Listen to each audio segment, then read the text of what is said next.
So, ayan nga guys, may nag-post. And expected ko na to bilang alam ko naman na marami talaga naghahanap ng butas sa akin, ganyan. Bukod sa asawa ko, charis, naghanap ng butas. So anyway, ay naka-confine pa tayo ngayon. And alam nyo guys, gusto ko lang naman talaga makatulong magbigay ng trabaho din.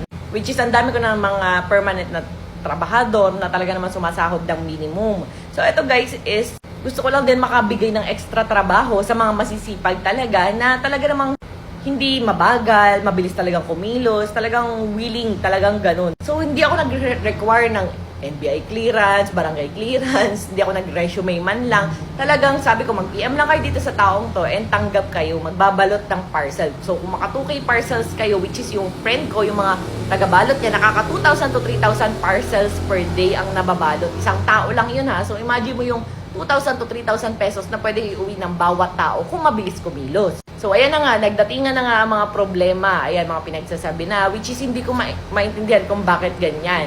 Meron dyan na sinabi nga niya na Santa Rosa pa daw, yung pamasahe daw. Sabi ko, sa post ko, Tagaytay area, nearby. Yung pwede maglakad, yung pwedeng magsakay lang ng tricycle na ano. Hindi ko sinabi na galing pa kayo sa malayo, na bumiyahe pa kayo. Kasi nga, syempre, di ba, magbabalot kayo ng parcel, tapos parang ending mapapunta lang sa pamasahe. So, big no agad sa akin yun. Pero hindi ko alam kung bakit may mga nakapunta na malalayo. Tapos, ayan, sabi niya, itataas pa daw nila yung kailangan, inakyat daw nila sa second floor. Eh, isa lang naman yung hagdan, napakaikli lang din ng hagdan. Saka, ang inakyat nyo lang naman is yung products and yung bubble wrap, yung gagamitin nyo lang dun sa pagbabalot.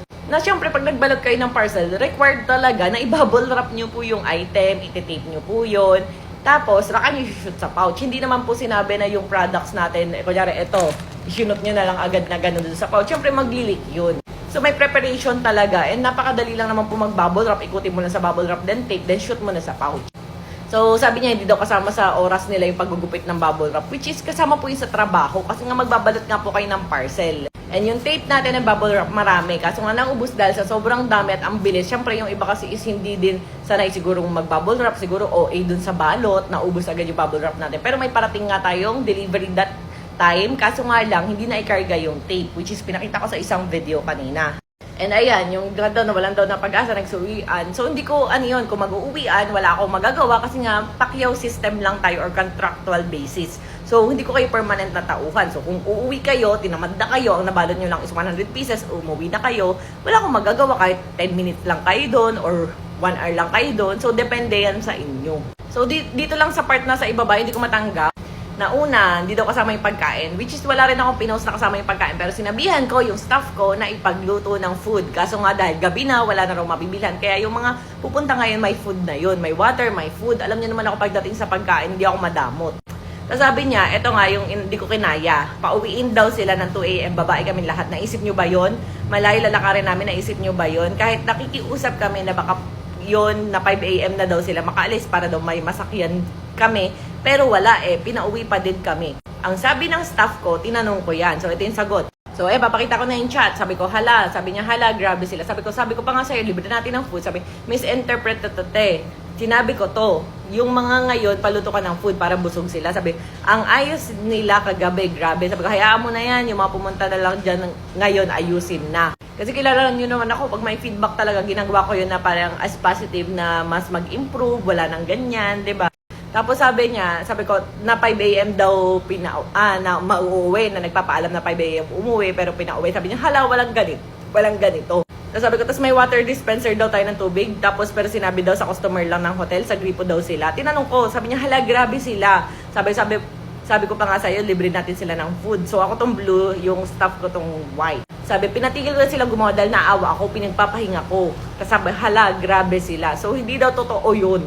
And hindi kami ganun. Kahit yung mga staff ko, mineral lahat iniinom yan kasi meron tayong Rosmar Water Station. Grabe naman, may alkaline, may purified, may mineral. Papainumin ko pa sa gripo. Grabe naman ako doon. So, ayun. Pero expected ko naman na to. Kasi nga lahat naman, hanapan tayo ng issue or baka mamaya may mga padalang ating mga friendly na mga, di ba? So, expected ko na to. And ayan, wala daw ganyan na nakiusap na 5 a.m. uuwi, walang ganyan. And ang sabi pa ng staff ko, ayan, sabi ko kasi ang nirereklamo, gusto daw nila muna dyan 2 a.m., madaling araw babae daw sila. Sabi ko, since nga, sabi ko, kapag may okay na materials hataw na nakiusap daw na kahit walang babalutin na pwedeng 5 a.m. Pero pinauwi pa rin. Walang nakiusap. Grabe. Yan yung sabi niya. And ito guys, itong kausap ko na to, registered teacher po yan. Yung staff ko na yan, registered teacher. Kaya sobra siyang nalulungkot, umiiyak na nga ata na ganyan yung mga feedback. Ayan, sabi ko, sinend ko sa kanya. Sabi niya, te, ang layo, grabe. Ang bait nila sa akin. Sabi niya, ganyan talaga. Sabi ko, kahit alas 3 na ko nag-intay matapos, tas may uwi magpo-post. Tas sabi ko, patawa-tawa pa sila, sabi niya. Diyos ko daw. Ay, so, parang expected ko na to. Ayan, sabi niya, grabe sa ikaw mag-akyat ng ganito, ganyan. Eh, yung nagbuhat nga ng box, may bayad sila. Kasi sabi ko talaga, bigyan nyo ng extra, baka may masabi, ganyan. And di ba sabi ko nga sa'yo, extra magbuhat, bigyan ng, bigyan daw yung extra magbubuhat. Saka di ba, sabi mo, lalaki lang yung pinagbuhat nyo. Sabi, bayad sila, grabe, lala nila gumawa ng kwento. Tapos ayun, pati nga yung staff ko, nag-post na siya kasi nga nasasaktan siya for me. Grabe ka gawa ng kwento as in. Sabi niya ganyan, kahit mag-back read pa daw siya, kompleto update. Kasi yan, tinanong ko, bakit daw pinauwi ng 2 a.m.? Nakiusap daw sila ng 5 a.m. kasi babae daw sila. Puro ganyan comment sa akin. Now, saka dapat, kasi Tagaytay malapit lang ang kinuha. Saka nakapost naman yun, di ba? Sabi ko, ayan na nga, yung mga bash kalok. So, ayan, seriously, sirain kung sira na yung tao.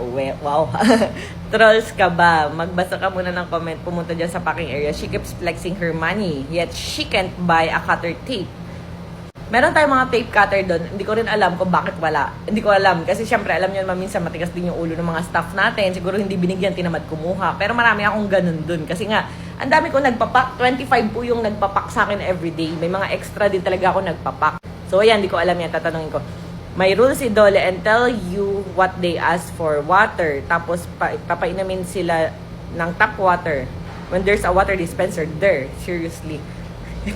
Yung water dispenser po doon ay sira. Kasi nga po yun ay paninda ko at hindi yun nakasaksak, walang tubig yun. Siguro yung nakita niya doon, yung mga naka-display, yung mga segunda manong binibenta ko. Di ba may mga tinitinda ko doon na mga ano. So hindi ko maintindihan. At kahit magreklamo kayo sa Dole, contractual basis po tayo. Pacquiao system, hindi ko po permanent na trabahador. And ayan, magtanong na lang kayo. Bahala kayo. Hindi ko na kailangan ipaliwanag ang sarili ko. Saka bakit ko pa iinumin ang tubig sa gripo? Meron tayong water station. Merong alkaline purified mineral. Di ba meron tayong sariling water station? So bakit ako magdadamot sa tubig? Ultimo nga yung mga staff ko, libre pagkain dyan, may kanin sila. Tapos bukod sa minimum na sahod nila, kompleto benefit sila. Tubig nila, mineral din. Hindi ako madamot sa ganyan, kaya hindi ko maintindihan. And sabi ng staff ko, wala raw ganyang sistema. Walang nahinging tubig na sinabihan nilang sa gripo kumuha. Hindi daw yan totoo. So, ayan, nalungkot yung staff ko. Sabi, hala, bakit may ganyan? Sobrang bait po nila kagabi. They were very kind and respectful last night. Teacher kasi itong staff ko na to, guys. Si supervisor natin na bago. I even approached them regarding the situation. The water and the different fee for those who help carry the boxes. O, di ba? Meron kasing bayad yung nagbuhat ng box. Ang babait po nila kagabi. Kaya po, ako na po ang nahiya sa kanila. They even introduced themselves properly na magbuhat since there was a fee nga po for those assisting sa pagbubuhat ng box. There were even some ladies who voluntarily offered to help. Sabi ko, lalaki lang ang pagbubuhatin. Pero ayan, meron nag-o-offer. So, the atmosphere last night was actually very light and cooperative. Ha. Kaya nalungkot talaga din siya na may ganyan, na may bashing. Sobrang nakakashock po yung post nila. Sila lang po yung group na nag-post ng ganito. Kaya talaga, ang gulat ko po. Ligo lang po ako, need gawin today. Let's pakiramdam pakita. Kahit daw pinakikitaan ng mabuti. So, ayun nga, naka-confine pa nga tayo. And sinabihan ko lang talaga yung staff ko na may ganyan. At na-heads-upan ko sila. Kaya hindi ko rin maintindihan yung sinabi na nagulat daw yung mga staff ko. Which is, hindi sila nagulat kasi sinabi ko yun sa kanila. Dahil nga, ang dami natin kailangan balutin na parcel. Kailangan ko ng maraming staff ngayon. Ang sabi ko rin, Tagaytay area para maglalakad na lang.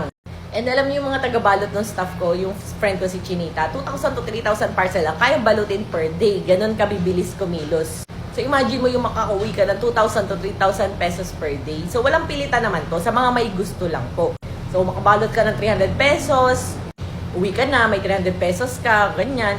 Di ba parang ang laking tulong na rin nun para sa nakatambay lang sa bahay na walang trabaho, na gustong kumita para sa pamilya, na hindi ka nahahanapan ng mga requirements, ganyan.